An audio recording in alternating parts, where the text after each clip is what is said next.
Welcome to another Gaslec podcast. I'm Sean and I'll be hosting this episode this week.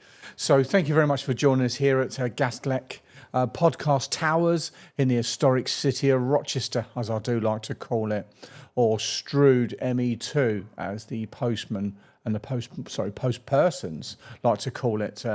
Actually quite near the Royal Mail Depot. So yeah, not too far between that and Morrison's. So quite handy for post. And for obviously the salad bar as well, which is very good over there. So obviously all trying to make a little bit of a difference this year. So this week's episode, we're going to be giving away an Amazon £10 gift voucher. So I'm going to be picking something that's on my desk as the code word for this week's episode. So email in at podcast@gaslec.net. Email it in with the code word that I'm going to read out, and someone will be picked at random by the lovely Anne who works in the office, and we'll send you out the Amazon gift voucher. So listen to the rest of the episode, pick up the code word, get emailed in, and be in it to win it. Anyway, so without further ado, this week's episode is all about water leaks.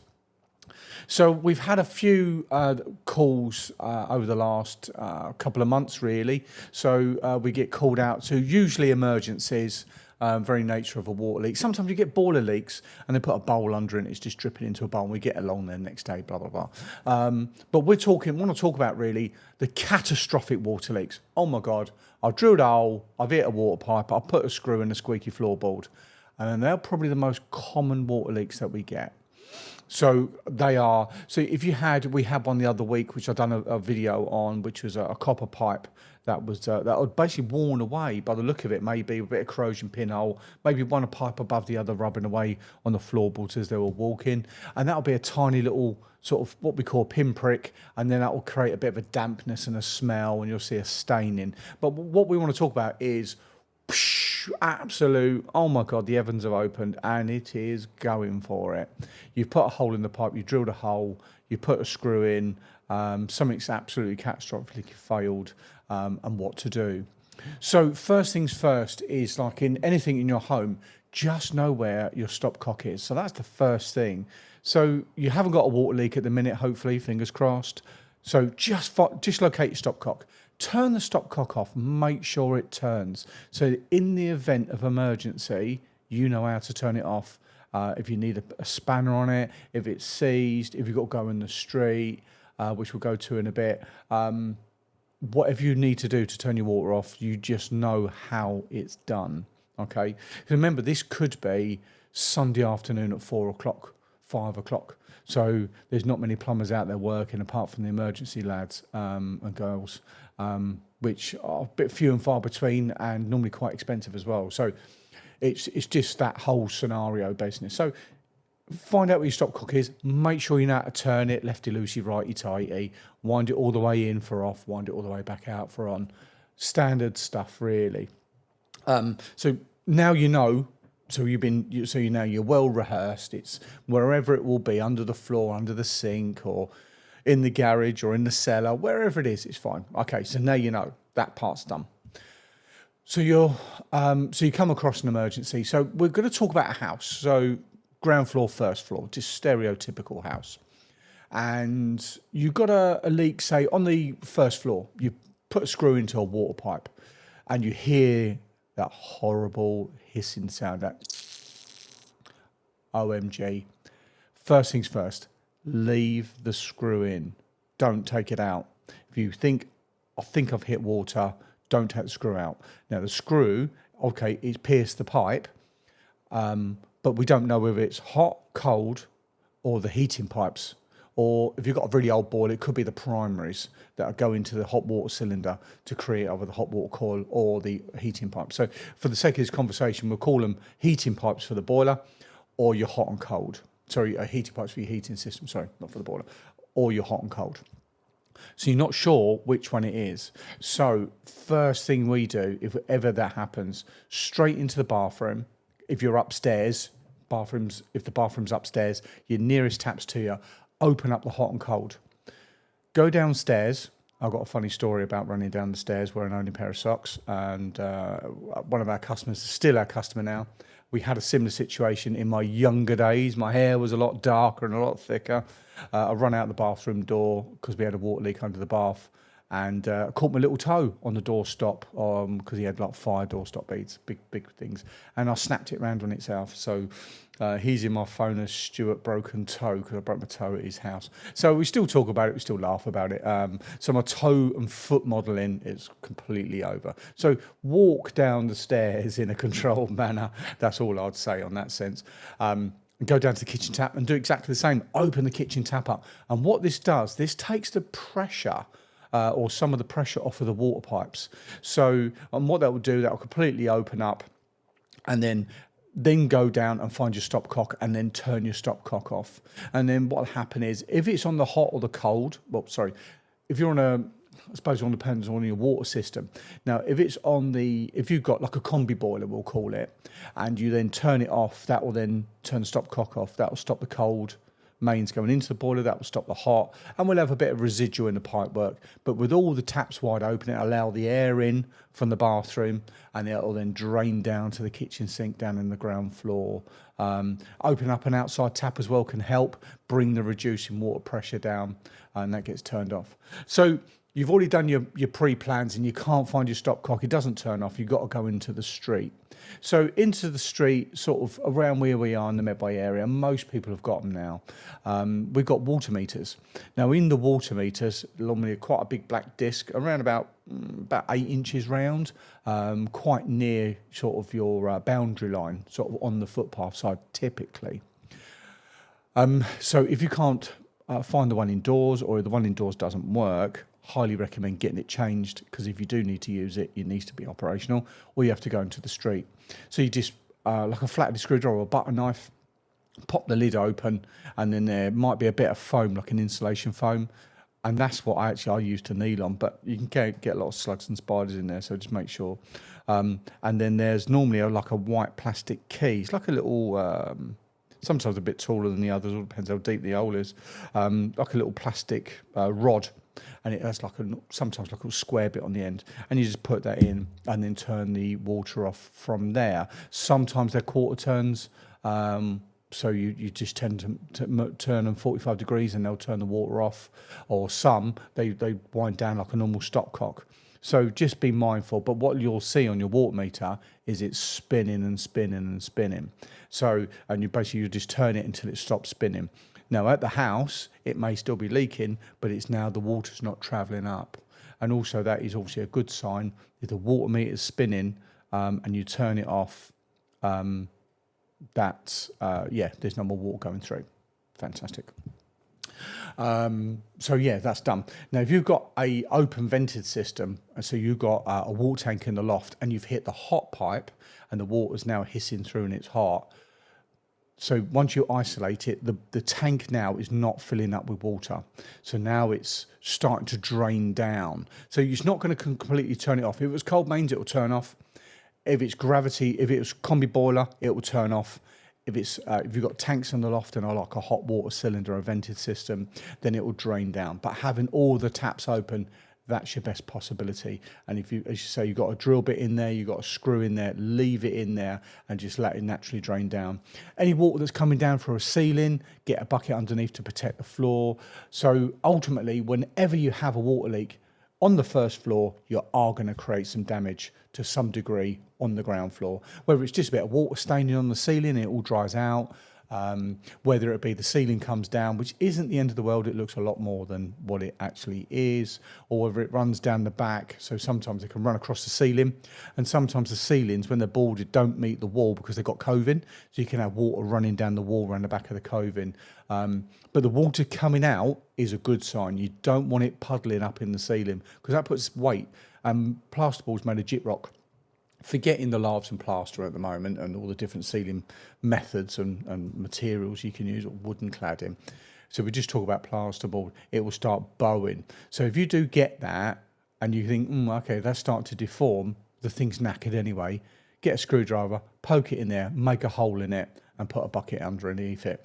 And that will then start a place for the water to drain out, to catch it all And if you are able to save the ceiling, it's just a tiny little 5, 6, 10 mil hole that you've made to fill over and to repaint. Well, you have to repaint it anyway because it'll all be stained. So it's not the end of the world in that sense. So that's covering hot and cold water, and then call up your local plumber, whoever that may be, or your insurance company to come out to get it fixed. So that's that side. So now if you're on the heating side, so if you do that and you turn it off, and you've got a sealed heating system, so you've got a pressure gauge and a filling loop, you may be a favour that combi boilers, system boilers, and sort of hybrid installations. So get to know that, what sort of heating system you've got. So if you've got a filling loop and a pressure gauge, then it's a sealed heating system. Now, if you then hit that pipe, turn the water off and it's still going, have a look at that gauge. If that gauge has dropped to 0, you've hit a heating pipe. So if you've hit a heating pipe, then the next thing to do is you created that, you've turned the water off, which stops the tank, you haven't got a tank in the loft, I do apologise. So then you've got an expansion and a filling loop. So now the pressure's now been taken off the pipe. Now we've still got a body of water and it's held under a bit of a vacuum. So we still need to get it sorted, but now it's under control. The main hissing leak, now it's going to turn into a bit more of a drip. So leave the radiators closed. If you can and you've got a drain on your heating system, then put a hose onto that, your garden hose, and open up the drain valve on the bottom of the heating system, which will always be on the ground floor, typically near a door, whether it be normally a rear door, we fit them, so a hallway or a hallway radiator or a kitchen radiator, or a utility if you've got one out the back. That's where we tend to put them. We won't put them in the lounge. So that's not normally what you do. So so find that, get a hose on to open it up, and then that will then start draining the system down. And you go, right, okay, yeah, we're confident it's a heating system leak. Go upstairs, open up a couple of radiators, let the air in, which will then help it drain back out. And then we can get it fixed a bit more of a slower time. But if it's in an emergency and you need to get it done, so that's really where you are. Heating system, hot and cold, for the different points there for your water leaks. If you're on a gravity heating system, you got a small tank in the loft, and all the time that the water level drops, it's going to fill up, drops, fill up. So if you've got an old like copper tank and you've got 2 tanks in the loft, so you've got a conventional heating system and a hot water system, and you've hit the heating pipes, then you need to turn your cold main off. So turn your cold mains off. That stops the tank from filling back up in the loft. There normally will be some sort of isolation somewhere to turn the cold mains going off up into the loft. Can be fiddly, can be at the valves by the tank. There could be like a screwdriver valve or a thumb valve or a lever valve. Could be in the area and cupboard if it's not labelled up. What I would say is next time you get your boiler serviced, certainly, we can offer this service. That's not a problem at all. Ask the person that comes round, where's my stopcock? What do I do in an emergency? And if I've got tanks in the loft, how do I get them isolated? And I'm sure, like we'll be quite happy to help. And if we have to use a tag, bit of electrical tape, get a marker pen and write on the pipe, cold up, and turn it off here type thing, that's not a problem at all. And we can assist with that. But wherever you're listening in the country, wherever you're listening in the world, whoever does it, get them to have a look for you. So you can create a little bit of a disaster plan if it does happen. Because what people putting screws and drill bits through water pipes isn't a planned thing. It's always an emergency. It's always an OMG moment, without swearing. So that's your main sort of water leaks. Now, if the water leak happens on the ground floor, you've got a bit more time to play with. There's going to be less damage, be honest. So you've not got the whole ceiling to worry about. Yes, it'll come down the wall or wherever it'll be under the kitchen sink, and it will sort of make a bit of a mess, but clear it out and get some sort of bowl under it to try and sort of monitor it, wherever it'll be downstairs. But the first floor is the typical pipes under floorboards and pop a screw through them, or something happens within the floor, because most water pipes travel through landings. So in front, if you've got a bathroom upstairs, then wherever the boiler is, normally that's the place where the water pipes run through, like certainly for the heating, and start teeing off or run through for the bathroom as well. So You can always tell this because when you walk upstairs and you walk across your landing, it's normally a bit noisier on the floorboards. It's where they've been cut to ribbons over the years and been taken up and put down for different bits and pieces and different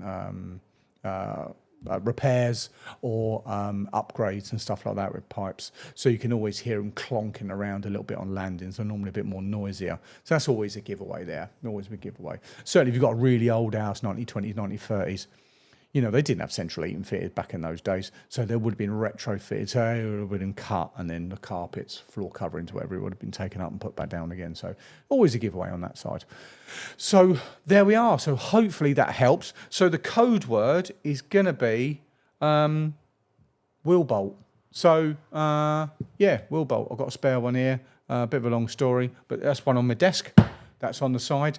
So email with the code word wheel bolt. Or nut lug, some people call them lugs, but whatever it is called, yeah, wheel nuts, wheel bolts, lug, and you'll be into the draw for the £10 Amazon gift voucher. So anyway, so that concludes. Been rattling on for like 16 minutes now, getting on. So thank you very much indeed for listening. Hopefully this will help. If it only helps one person, then I think it's all been worth it. Wherever you are in the country, wherever you are in the world. Obviously, in some countries they may have things slightly differently, which I don't know. But certainly in the UK, that's how we do things over here. But the main thing is get the pressure, if you can, off of the water leak. So open up the taps and then start messing about, emptying your under sink cupboard to turn the water off wherever it be. But get as many taps open as you can, reduce the pressure. Oh, and just a final thought: if you hit a hot pipe or a cold pipe that feeds a shower with a pump on it, and the pump starts to fire up and you can hear the water pump, next to the water pump will be some sort of electrical isolation. Unplug it, turn it off, and that will then sort of take some pressure off as well, where you get used to the other bits and get that sorted. So there we are. Thank you very much indeed, guys. Thank you. Any questions, any thing you want to get answered on the podcast, give us an email at podcast@gaslec.net. I really hope you're enjoying these little inputs and these little shows. I'm trying to keep these down in minimum time. But if you know me and you know me well, I do like a bit of a chit chat. So, yeah, thank you very much, guys. Have a great day and see you all soon. Take care. Bye.